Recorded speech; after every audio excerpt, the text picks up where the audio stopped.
What up? Shout out to Durant to Real TV subscribers. Shout out to my fam. All the good, righteous people that's out here trying to live their best life, trying to respect everybody else's life. Also, shout out to the boxing world. This will be another boxing video or boxing talk.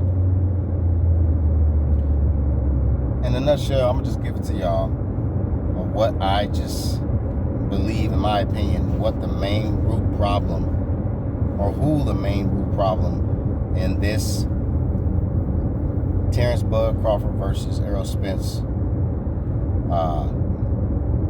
negotiation situation, and why they have not been able to make this fight happen as of yet. And you know, of course, it's two camps. One side is saying, man, Bud is a duck. The other side is saying Errol is a duck. But the main key truth about all of this is Errol is lazy. Errol's personal life is controlling too much of his professional life. He's gotten fat. He was not making preparations. He was not training. I do still believe that 100% that he fears Bud Crawford. He has some fear and some concern about his abilities. And I have to credit Al now, because after I've had to deeply think about what is the malfunction in this situation, I just realized now that Al cares about Errol Spence so much that despite him knowing that his fighter is doing fuck shit outside of professional boxing, he's willing to protect him and take up for him, and even try to finesse and do some and pull a wool over Terrence Crawford's eyes, just to try to buy some time for his boy, Errol Spence. The truth. So that's the common denominator. You know, I mean, it's a possibility that Errol does want this fight. I don't believe wholeheartedly, because I feel like if he really wanted this fight, he would have already been in tip-top shape, even if the negotiations didn't go through. We should be seeing an in-shape Bud Crawford. I mean, excuse me.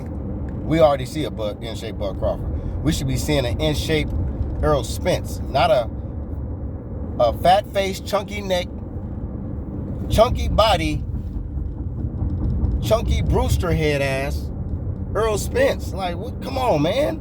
What, are y'all blind? Wake up. You've had a productive, active, aggressive, focused Bud Crawford for the last few years. Errol Spence fights once a year, barely. He's had 2 or 3 accidents now. Like, bro, you're cursed on the road, obviously.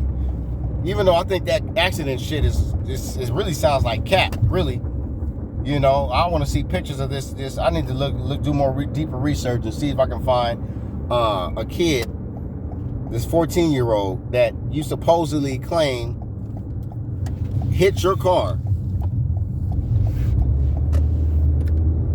and totaled your bulletproof car, which the picture didn't look like you had a bulletproof car, buddy. So you ain't looking too good.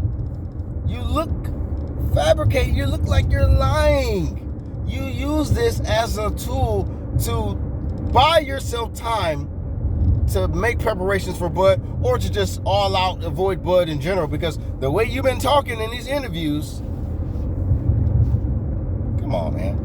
It don't take a rocket scientist to figure out who the hell really wants this fight and who really don't now. Because Bud, he just bounced right back. He's saying that y'all don't want no smoke in 2022. So he got a bag, smoked Avanesian, knocked him out cold.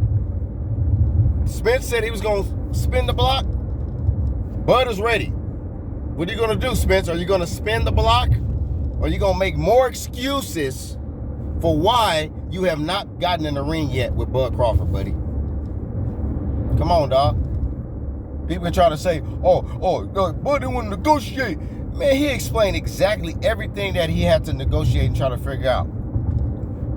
And at the end of the day, the key person is Errol Spence.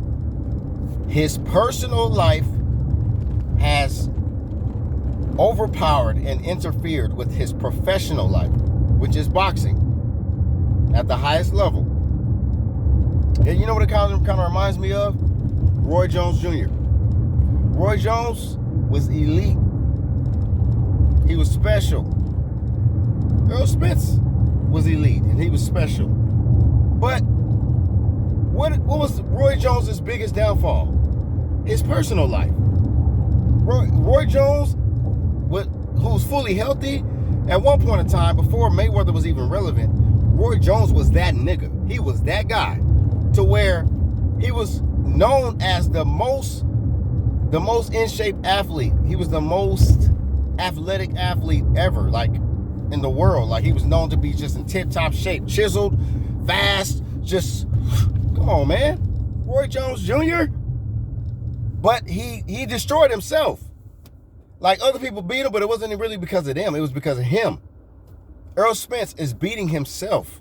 He is too caught up in the street life, the hood life, the rapper life, the pop a pill life, the get drunk life. Bud don't do none of that shit. So Errol Spence knows he gotta be on his A game to even come close to even a victory against Bud. Because Bud is knocking everybody out.